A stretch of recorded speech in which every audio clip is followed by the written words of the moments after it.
Mithun Reddy, PV Mithun Reddy.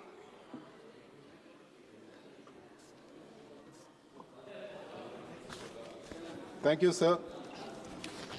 Elections are like the cornerstone of our democracy.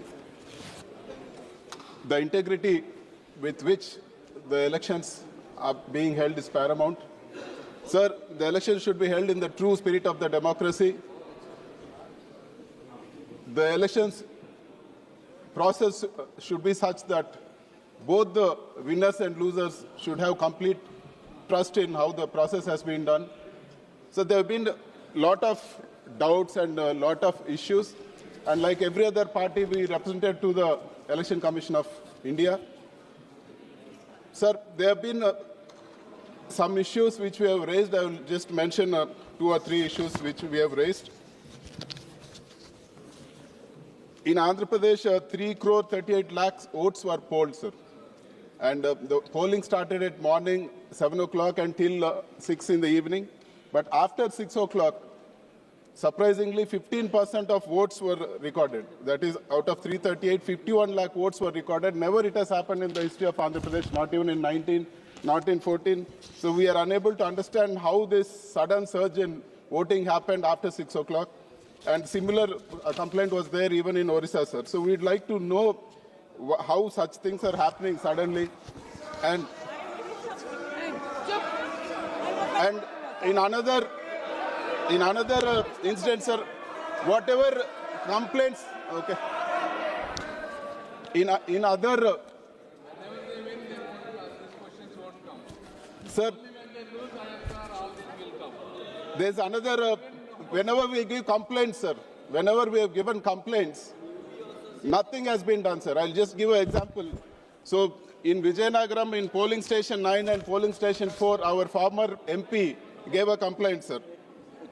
He found that during the day of the counting, the battery charge of the EVM was 99%. On the day of the polling, the battery charge was 60%. How did this charge mean? How did the charge go up? We raised a complaint. There was no response. We asked for the CCTV footage of the strong room. It was not provided. We asked for the VVPATs. They said it had been burnt and destroyed. Sir, such is the thing. There was no response at all. And when we asked for verifying these particular EVMs, they said this particular EVMs will not be given for verification. Another set of EVMs were provided for verification. So such is the bad response we got from the officers. And there was no point in raising the complaint also. And mock polling was conducted on some other EVMs, not on the EVMs which we complained, sir. And there's one more peculiar issue I would also like to raise. For example, in Hindupur Assembly, there is one particular polling station, 28, where we had elections on the same day, sir, for the parliament and for the assembly. Sir, we polled 472 votes for parliament. Our party got in that particular booth. There we've been winning for the past 30 years, right from the local body elections to everything. And in the assembly election, we just got 1 vote, sir. We had 5 agents in the booth and their family members itself constitute for 30 votes. We are unable to understand how for 472 votes we polled on the same day, same time for parliament, and for assembly was getting just 1 vote. So throughout the world, everybody is coming back to paper ballot. Sir, even the US president himself said we are coming back to the paper ballot from EVMs. 92% of all the US elections are happening on paper ballot. Even Elon Musk, who is himself an expert, he himself a technical expert, sir, basically. He himself said that EVMs are easily, they can be hacked. And there are many countries which have come back, sir, from EVMs to paper ballot. For example, you see Netherlands. In 2006, 2007, they came back to paper ballot. There were like live demonstration on TV how they hacked the EVMs. And even in Germany in 2009, Germany also they came back to paper ballot. And even Ireland, even Paraguay, Finland, and our neighbor Bangladesh also has come back to paper ballot, sir. Sir, we also like to draw your attention throughout Europe. If you take UK, Turkey, Sweden, all the developed nations who are well developed and who have very good technical capabilities, they are still using paper ballots. They doing this to dispel any doubts. Sir, our party has won with EVMs in 19 and we lost with EVMs in 24. My 3 elections we won with EVMs, sir. But still I have some doubts and I want to dispel these doubts. The government should act and take everybody's suggestion, and we should come back to paper ballots, sir. That is our request. And sir, we would like to make some suggestions. One is that we want the paper ballot system to be back, and the second point is, sir, we are okay with SIR or we are okay with any vote division, any process, as long as all sections of society are comfortable with it. And third, all parties should have access to webcasting, sir. There should be webcasting in all the polling booths, and webcasting should be accessible to any booth. The CCTV footage of any booth should be available to any party, and the election should be held in a transparent process. Thank you very much, sir. Sri Rahul Gandhi. Thank you.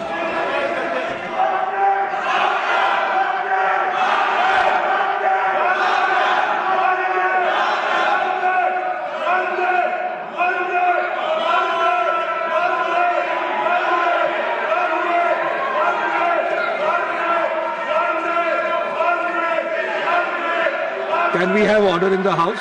Can we have order in the House? Please. Mani Sanjay ji, please sit down. May I request all the members to sit down.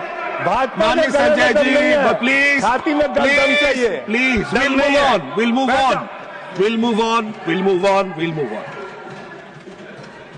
Now we'll go to the next speaker. The next speaker is Shri Yeram Venkat Subba Reddy ji.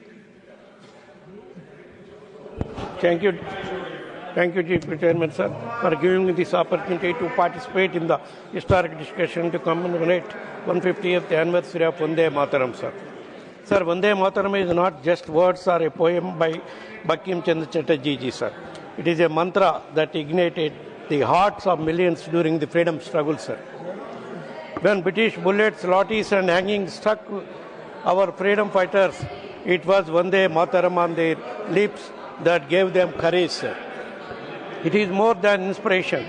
It awakens patriotic fervor, unites the masses, and salutes Mother India, sir.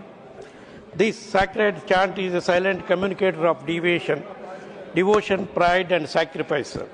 Its melody has resonated for over 150 years, sir, echoing through spaces of patriotism and hope. Even today, it continues to inspire and stir hearts with passion and courage, sir. Truly, Vande Mataram is eternal, a flame of India's spirit that will never fade, sir. Sir, millions fought for our country from British rule in their own ways, sir. Bhagat Singh ji, Chandrasekhar Azad ji, Allur Sita Ramaraju chose around armed struggle, sir. Subhash Chandra Bose led with courage.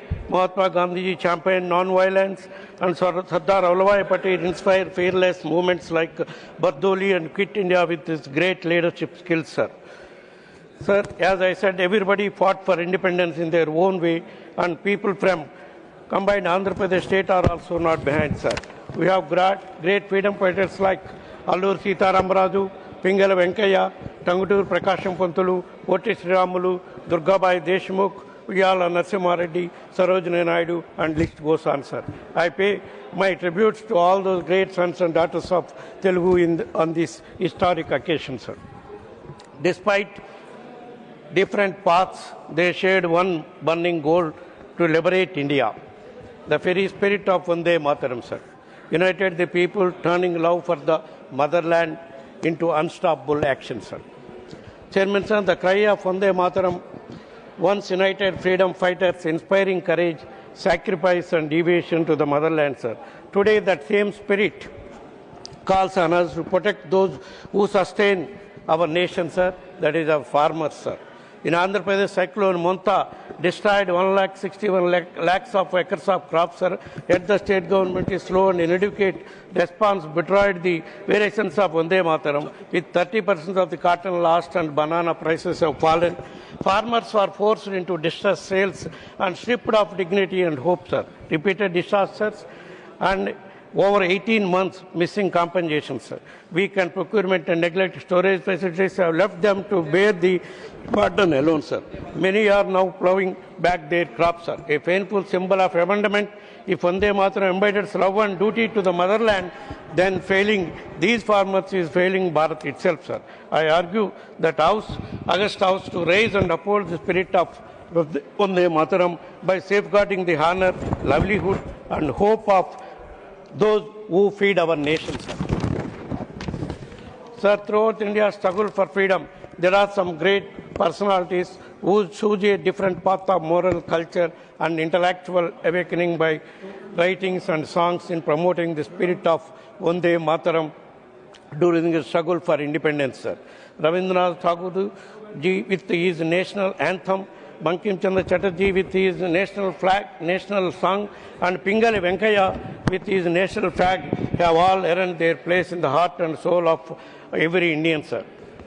Sir, India is no longer a developing backwater, sir. It was emerged as major global economic power with size, growth, and youthful demographic divided with rivals many traditional economies, sir.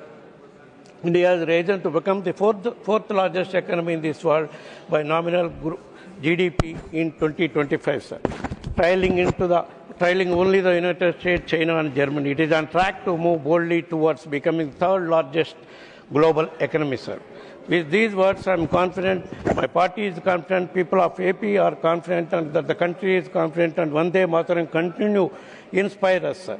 Just as the call of Vande Mataram inspired generations to raise for the motherland, today India raises under the leadership of Modi ji to honor and serve the nation, not with arms, but with innovation, reforms, and self-reliance, sir. As you step into the Amrit call, we are witnessing the birth of a Viksit Bharat, a strong, proud, and globally respected nation. The spirit of Vande Mataram lives in every citizen, contributing to India's growth, and together we march confidently, sir. With these submissions, I conclude my speech. Vande Mataram, sir. Thank you. Thank you.